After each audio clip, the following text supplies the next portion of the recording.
নিত্যপণ্যের শুল্ক কমানোর পর কমেছে ট্রাম্পের ট্যারিফ রাজস্ব। নভেম্বরে আয় নেমে এসেছে $30.76 বিলিয়ন। অথচ ডেমোক্র্যাটদের হিসেবে বলছে শুল্কের কারণে প্রতি পরিবারকে গড়ে $1200 অতিরিক্ত খরচ করতে হয়েছে।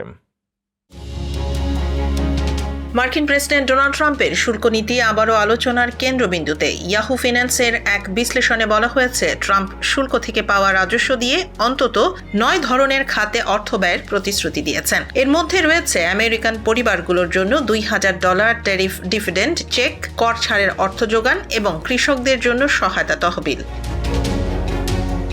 সম্প্রতি পেনসিলভানিয়ার এক নির্বাচনী সমাবেশে ট্রাম্প বলেন, ডিকশনারিতে আমার সবচেয়ে প্রিয় শব্দ হলো ট্যারিফ, তবে বাস্তব চিত্র বলছে ভিন্ন কথা। কফি, কমলা ও কোকোর মতো কিছু নিত্য পণ্যে শুল্ক কমানোর ফলে নভেম্বরে শুল্ক আয় কমে দাঁড়িয়েছে প্রায় $30.76 বিলিয়ন, যা আগের মাসের তুলনায় কম। ডেমোক্র্যাটদের দাবি, এই শুল্ক নীতির কারণে প্রতিটি মার্কিন পরিবার গড়ে প্রায় $1200 অতিরিক্ত খরচ বহন করেছে। একই সঙ্গে শুল্কের বৈধতা নিয়ে ঝুলছে বড় প্রশ্ন।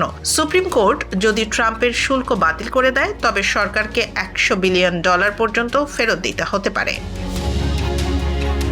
এর মধ্যেই কৃষকদের জন্য ঘোষণা করা হয়েছে $12 বিলিয়ন বেইল আউট, যদিও কৃষকরা বলছেন বাণিজ্য যুদ্ধজনিত ক্ষতি পুষিয়ে নিতে এই সহায়তা যথেষ্ট নয়। সব মিলিয়ে ট্রাম্পের শুল্ক নীতি এখন প্রতিশ্রুতি আর বাস্তবতার টানাপোড়েনে।